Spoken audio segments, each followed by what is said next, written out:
नमस्कार, आप देख रहे हैं पंजाब केसरी टीवी और आज हमारे साथ एक ऐसी शख्सियत है जिसका परिचय मैं आपको करवाऊंगा। और सबसे बड़ी बात, आने वाले दिनों की अगर हम बात करें तो रामलीला का मंचन शहरों में किया जाएगा, जिसको लेकर अब पुरजोर रिहर्सल की जा रही है। जितने भी आर्टिस्ट हैं देर रात तक इसकी रिहर्सल कर रहे हैं। रामलीला का मंचन अगर हम बात करें, जो हमें स्टेज पर दिखता है, इसके पीछे बहुत मेहनत होती है।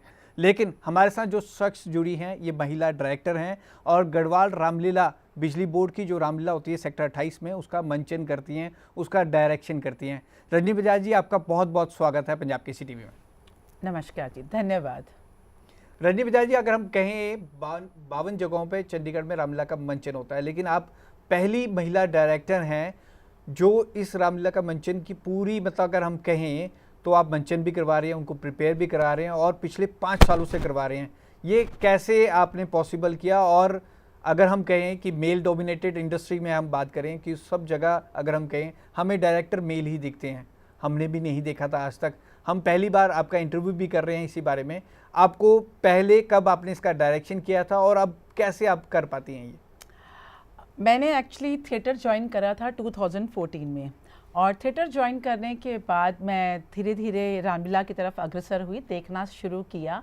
हालांकि मुझे शुरू में रामलीला बहुत पसंद नहीं आती थी। मैं कहती थी कि शब्दावली ठीक नहीं है या फूहड़ ताल लोग बहुत दिखाते हैं, तो मैं उस चीज़ को लेकर बहुत दुखी रहती थी। बट जैसे ही मैंने इस चीज़ को देखा तो मुझे इसके लिए चैलेंज दिया गया कि अगर आपको जो चीज़ गलत लगती है उसके लिए आप आगे आएँ और इसमें सुधार करें। तो वो कोशिश करने की मैंने कोशिश की, और उस कोशिश में जैसे कि अभी आपने कहा कि सभी मेल्स होते हैं और डोमिनेटेड सोसाइटी है हमारी, पर मैं इस जगह पे ये कहना चाहूँगी कि वहीं पर ही कुछ मेल ऐसे भी होते हैं जो आपको सपोर्ट करते हैं कि आप आगे आएँ और बीइंग अ महिला लोगों के अंदर एक आप अपनी मिसाल कायम करें कि नहीं, अगर डायरेक्शन में करने पे जैसे घर को एक अच्छी तरीके से एक औरत संभाल पाती है, तो अगर हम डायरेक्शन की बात करें तो उसको भी बहुत अच्छे से संभाला जा सकता है। तो उन लोगों ने मुझे बहुत सहयोग दिया, तो इसके लिए मैं गढ़वाल रामलीला बिजली बोर्ड सेक्टर 28 का बहुत बहुत धन्यवाद करती हूँ। यही वो पहली स्टेज है जहाँ पर औरतों को, जहाँ पर फीमेल्स को फर्स्ट टाइम मंचन के लिए प्रमोट किया गया था और पूरी जिम्मेदारी ली गई थी। उसके बाद उत्तर क्षेत्र की पहली महिला डायरेक्टर इन लोगों ने मुझे अपॉइंट करा, तो इनके लिए मैं बहुत बहुत धन्यवाद करती हूँ। अगर हम एक्टिंग की बात करें, आपने बोला कि आपका सफ़र 2014 से शुरू हुआ था। एक एक्टिंग एक डिफरेंट, अगर हम कहें टोटली डिफरेंट है कि अपने आप पर फोकस। लेकिन डायरेक्शन की अगर हम बात करें, और वो भी ख़ास तौर पर रामलीला का डायरेक्शन, बच्चों को सिखाना, बताना, किस तरह से ये आप कर पाते हैं और इसके पीछे कितनी मेहनत लगती है? ये रिहर्सल आपकी, जैसे अब रामलीला का मंचन 22 सितंबर से 21 सितंबर से शुरू होने वाला है, तो ये कब से आपकी तैयारियां चलती हैं? अगर तैयारियों की बात आप कर रहे हैं तो तैयारियां हमारी अगस्त से आरंभ हो गई थी। और जहां तक रही हमारे स्टेज पर मंचन की बात, इसके लिए हमारी हर साल कोशिश होती है कि हम शिक्षाप्रद दृश्यों को लेकर आए, जिसके लिए हमें पहले से ही प्रयास करना होता है। और पिछले 6 महीनों से हमने बहुत तरह की रामायण पढ़ी है, बहुत शोध करे हैं, बहुत पॉडकास्ट देखे हैं और हमने बहुत सारी किताबें भी पढ़ी हैं, जिसकी वजह से हम कुछ नए दृश्य इस बार लेकर आ रहे हैं जो शिक्षाप्रद हैं। और मैं पूरे गौरव के साथ भी कह सकती हूँ और पूरी गारंटी से भी कह सकती हूँ कि ट्राई सिटी में अभी तक ये वाले सीन्स नहीं दिखाए गए। और रही बात डायरेक्शन की, तो एज अ टीचर डायरेक्शन करना इजी था मेरे लिए, क्योंकि हम बच्चों को भी स्कूल में संभालते हैं, तो डायरेक्शन उस पॉइंट पे इशू नहीं है, क्योंकि कोरियोग्राफर भी हूँ मैं। लेकिन हाँ, रामलीला एक अलग शैली है। एक्टिंग करना, थिएटर एक्टिंग जो है और एक लाइव एक्टिंग है, उसमें भी बहुत फ़र्क होता है। वैसे ही रामलीला की शैली बिल्कुल अलग है। पहले इसको मैंने काफ़ी टाइम तक देखा, समझा, और उसके बाद धीरे धीरे जो संवाद थिएटर ग्रुप के मुकेश शर्मा जी हैं और अरविंद शर्मा जी हैं, उनके मार्गदर्शन से मुझे इसमें आने का सौभाग्य मिला। और इसके साथ साथ ही मैंने फिर डायरेक्शन के अंदर कदम रखा और उन्होंने मुझे बहुत सपोर्ट करा। इंटरव्यू के स्टार्टिंग में आपने एक बात की थी कि रामलीला में एक फूहड़ता दिखाई जाती थी, उसके आप विरोध में थे, इसलिए आपने डायरेक्शन को चुना। किस चीज़ के आप खिलाफ थे और कैसे आपने इसको सुधारा? क्या क्या चेंजेस आप लेके आए? इसकी शब्दावली जो शब्दावली को वहाँ पर प्रेजेंट किया जाता है और किसी भी दृश्य को दिखाया जाता है उसमें मर्यादा का ध्यान नहीं रखा जाता।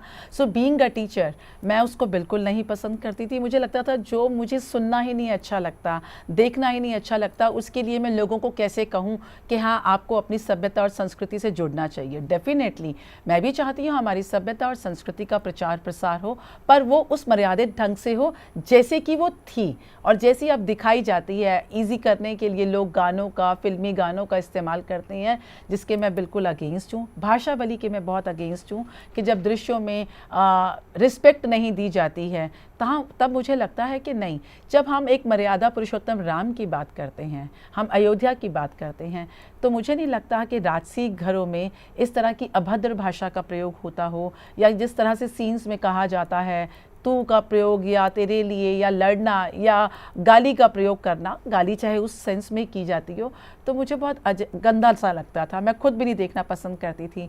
तो मुझे लगा कि इस ओर अगर प्रयास किया जाए एज अ टीचर, अगर हमारा काम है बच्चों को सुधारना, तो हमारा काम है साथ में समाज के लिए एक शिक्षाप्रद दृश्यों को भी वंचित करना। तो इस दिशा में मैंने काम किया और हमें संवाद थिएटर ग्रुप ने बहुत सपोर्ट करा इस चीज़ के लिए। अगर बात करें रामलीला के मंचन की, पिछले कई सालों से अगर मैं बात करूं, अब एंटरटेनमेंट के साधन बहुत बड़े हैं। पहले रामलीला देखने पूरी एक फैमिली जाया करती थी, अब ये भी बहुत बड़ा चैलेंज रहा है कि उसको एंटरटेनमेंट में कैसे मतलब एक पार्ट बनाए। और आने वाली जो पीढ़ी है, युवा पीढ़ी खास तौर पर, क्योंकि वो अपने फ़ोन्स पे, गैजेट्स पे इतना बिजी है, उनके पास बहुत सोर्सेज हैं, उनको आप कैसे मतलब रामलीला में मतलब कि वो एक भी एपिसोड मिस ना करें, एक एक दिन वो लगातार आएँ, इस बात का आप कैसे ख्याल रखते हैं और इसको कैसे आप इम्प्रूव करते हैं?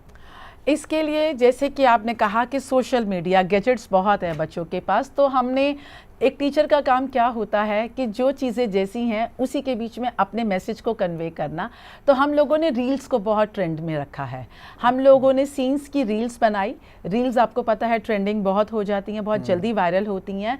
तो हमने बहुत अच्छे जो हमारे दृश्य थे, लास्ट ईयर मुकेश शर्मा जी ने एक रावण का सीन दिया था, उसके 1.3 मिलियन व्यूज़ सिर्फ एक हफ्ते के अंदर चले गए थे। और लोगों ने स्पेशली पूछा कि ये अरविंद त्रिवेदी की आवाज़ है, और मैंने बहुत लोगों को कमेंट्स करा कि ये अरविंद त्रिवेदी की आवाज़ नहीं है, जो ट्राई सिटी के काफ़ी मशहूर रावण रह चुके हैं, ये उनकी अपनी आवाज़ है। तो इसी तरह से हमारे जो और भी बहुत अच्छे दृश्य हैं, हम उनका मंचन करते समय रील्स बनाते हैं जिनको वायरल करते हैं। प्लस उसके अलावा हम लोगों ने शिक्षाप्रद से जोड़ने के लिए हमारी जो रामलीला है वहाँ पे क्विज़ कंपटीशन करवाया जाता है, और क्विज़ कंपटीशन जो है उसके अंदर आकर्षक उपहार रखे जाते हैं। तो जो पेरेंट्स हैं और जो बच्चे हैं वो प्रश्नावली, वो क्विज़ के पेपर्स वहाँ पे लेते हैं, उनको फिल करते हैं, और आफ्टर 2 और 3 डेज़ हम उनका ड्रॉ निकालते हैं। तो इस तरह से उनकी कनेक्टिविटी बनी रहती है। अपार्ट फ्रॉम दैट मैंने वहाँ पर डांडिया का भी आरंभ करा है कि इस तरह से लोगों को, कि जैसे लोग सोचते हैं कि चलिए टिकट्स भर के कौन जाएगा, बट हमने वहाँ पर डांडिया फ्री ऑफ कॉस्ट करा हुआ है, जिससे कि महिलाएं जुड़ती हैं, महिलाओं के साथ बच्चे आते हैं। तो परिवार पहले ही आना शुरू हो जाता, आरंभ हो जाता है 7 बजे के आसपास, और वो 9 बजे तक रहता है हमारा डांडिया। उसके बाद रामलीला का मंचन। तो इस तरह से जब फैमिलीज़ जुड़ती हैं और देखती हैं कि हर चीज़ वहाँ पर उनको एक कंप्लीट पैकेज मिल रहा है, शिक्षा से रिलेटेड प्रश्नावली होगी, क्विज कंपटीशन हो गया, डांडिया हो गया, डांडिया के अंदर भी हम आकर्षक उपहार रखते हैं, और उसमें भी हमारा पूरा ध्यान रहता है कि जो गाने वहाँ पर चलाए जाएँ वो देवी से हों और नवरात्रों को ध्यान में रख कर किया जाए, उसमें कोई फूहड़ता और कोई ऐसे अपशब्दों का इस्तेमाल ना हो। और उसके बाद मंचन, और मंचन में हमारी कोशिश होती है कि आसपास के बच्चे, जितने उस सेक्टर के बच्चे हैं और बाहर से जो हमसे जुड़ना चाहते हैं, हम उनको लें, उनको वहाँ पर आरतियों में उनका प्रयोग करें, उनको आरतियों के लिए बुलाया जाए और मंचन के लिए बुलाया जाए। तो हम एक बच्चे के साथ एक पूरे परिवार को जोड़ लेते हैं। तो हमारी कोशिश होती है वही चीज़ें हमारे जितने भी हैंडल्स हैं, जैसे फेसबुक है, इंस्टाग्राम है, तो उसके ऊपर हम उनके सीन्स को चलाएं, ट्रेंडिंग करें, और उससे पहले हम उनकी एड्स भी बनाते हैं। तो इस तरह से घर घर तक हम प्रचार करते हैं। रजी जी, अगर हम बात करें तो गर्ल्स के जितने भी कैरेक्टर्स होते थे रामलीला में, वो सारे बॉयज़ ही करते थे। 28 में ये चलन शुरू हुआ, सेक्टर 28 में, जहाँ पे आप रामलीला करवाते हैं। तो अब गर्ल्स कितनी जुड़ती हैं और क्या फैमिली का उन्हें सपोर्ट मिल पाता है, उस तरह से पूरा वो ट्रस्ट कर पाते हैं? मैं आपको एक बहुत मज़े की बात बताऊं, कि जब बच्चे हमारे साथ जुड़ते हैं तो जैसे कोई टाइम पास के लिए आ गया, कोई शौक में आ गया थोड़े दिन के लिए, कमाल की बात यह है कि बच्चा एक आता है और उसकी वजह से हमारे साथ पूरा परिवार जुड़ जाता है। इस टाइम हमारे पास जैसे वहाँ पर अगर मैं बात करूँ, 4 बच्चे आए थे और 4 बच्चों की ना 5 फैमिलीज़ हमारे साथ जुड़ गई हैं। पूरी की पूरी फैमिली, उनके पेरेंट्स तक उसमें किरदार करते हैं, उसमें रोल करते हैं। तो हमें यही खुशी होती है कि हम वो इस सभ्यता को, इस संस्कृति को देख पाते हैं कि जिस तरह से हम वहाँ पे फ्री ऑफ कॉस्ट होने के बावजूद भी बच्चों को पूरी तन्मयता के साथ, पूरी शिद्दत के साथ सिखाते हैं, तो वो परिवार भी उतनी ही देर हमारे साथ रहते हैं। रात के करीब 10 साढ़े 10 तक वो पूरे परिवार बैठे होते हैं और अपने अपने कैरेक्टर पर वर्क करते हैं। तो ये हमें अपनी खूबी नज़र आई है कि बच्चों के साथ पूरे के पूरे परिवार जुड़ते हैं और वो रामलीला में भी हमें बहुत सपोर्ट करते हैं। एक बात आपने कही कि आप प्रॉम्प्ट नहीं करवाते हैं, रिहर्सल इस लेवल पे होती है कि हर एक डायलॉग हर आर्टिस्ट को याद होता है। ये कैसे पॉसिबल है? क्योंकि हम कई जगह रामलीला देखते हैं, वहाँ पे प्रॉम्प्ट करवाया जाता है, वहाँ पे एक एक डायलॉग बताया जाता है पीछे से। तो इस चीज़ को आप कैसे कवर करते हैं? डेफिनेटली आप ठीक कह रहे हैं, पहले प्रॉम्प्टिंग होती थी, यहाँ पर भी होती थी, ऐसी बात नहीं है, पर हमने इस चलन को कम करने की कोशिश करी है। क्योंकि बीइंग अ थिएटर आर्टिस्ट हमें वैसे भी बहुत बड़े बड़े डायलॉग्स याद करने होते हैं, स्क्रिप्ट्स पूरी याद करनी होती हैं। तो उसके लिए हम बच्चों को, जैसे मैंने आपको पहले बताया कि शोध कार्य करके हमने स्क्रिप्ट्स पूरी तैयार कर ली थी, तो वो स्क्रिप्ट्स हमें पता है कि थिएटर आर्टिस्ट हैं और वो फिक्स हैं, जिन्होंने करना है रामलीला, जो करने में इच्छुक होते हैं और उनके परिवार भी इच्छुक होते हैं, तो उनको टाइम से हम स्क्रिप्ट्स दे देते हैं, वो स्क्रिप्ट्स को लर्न करते हैं। और हमारी जो रिहर्सल थी वो अगस्त में ही स्टार्ट हो गई थी, हमें कहीं बाहर जाकर ढूंढना नहीं पड़ता, बस हम एक बार फ्लोट कर देते हैं कि इसके अलावा भी जो लोग हमारे साथ जुड़ना चाहते हैं रामलीला के लिए, उनका स्वागत है। तो वो लोग आते हैं और जो हमारे आर्टिस्ट हैं, जो हमारे साथ रहते हैं, वो उन स्क्रिप्ट्स को याद कर कर रिहर्सल स्टार्ट कर देते हैं। तो थिएटर आर्टिस्ट होने का फ़ायदा ही यही है कि आप स्क्रिप्ट याद करके अगर डायरेक्ट बोलेंगे और प्रॉम्प्टिंग कम से कम इस्तेमाल होगी, तो ये चलन आते आते सभी जगह फैल जाएगा। तो मेरी पूरी कोशिश है कि प्रॉम्प्टिंग ना हो और लोग डायरेक्ट कनेक्टिविटी को फील कर सकें और उस समय उस दृश्य में पूरी तरह से खो जाएं। रामलीला का एक कैरेक्टर अगर हम कहें, एक कैरेक्टर आप डिफाइन कर पाएँ जिसको लेकर बहुत चिंतित रहती हैं और एक एक डायलॉग पर बहुत डीपली काम होता है ऐसा, और जिसको देख के ऑडियंस बहुत ठहाके लगाती है बाद में और आपको खुशी मिलती है? अगर ऐसे एक कैरेक्टर की बात की जाए तो मैं सच पूछिए तो ऐसा नहीं कह सकूंगी कोई एक कैरेक्टर।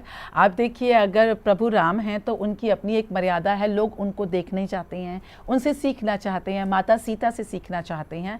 बट डेफिनेटली अगर देखा जाए तो विलन के लिए लोग बहुत ज़्यादा इच्छुक रहते हैं कि हाँ, विलन हमारे कौन है, रावण हैं, तो उनको देखने के बहुत इच्छुक रहते हैं। लेकिन हमारा अथक प्रयास ये है कि हमने रामलीला को रामलीला की तरह से शिक्षाप्रद आगे बढ़ाना है, रावण लीला नहीं बढ़ानी है। हम चाहते हैं संस्कृति सभ्यता का प्रचार एक पॉजिटिव वे में हो। अगर रावण को दिखाना उतना ही आवश्यक है तो रावण के साथ साथ ये शिक्षा देना भी आवश्यक है कि इन कार्यों को हमें नहीं करना। लेकिन इस बार हमने एक बार बहुत नई कोशिश करी।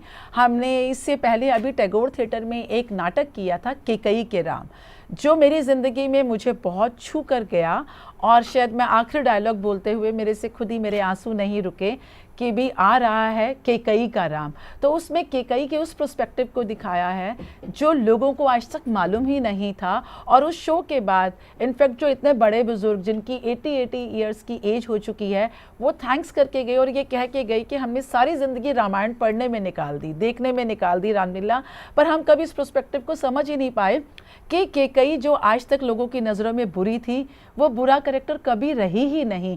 वो बहुत बड़ी त्याग की मूर्ति थी जिसने सारी ज़िंदगी उस अपयश को अपने लिए अपना लिया कि वो राम को मर्यादा पुरुषोत्तम राम बना सकें। तो ये हमारी वो एक नई पहल, नई कोशिश थी जिसके लिए लोगों की बहुत डिमांड आई और इस बार हमारी रामलीला पर उसका भी मंचन होगा। लोगों को रामलीला से जुड़ा कोई संदेश आप देना चाहें, कुछ कहना चाहें अपने, आप जो ऑब्जर्व करती हैं?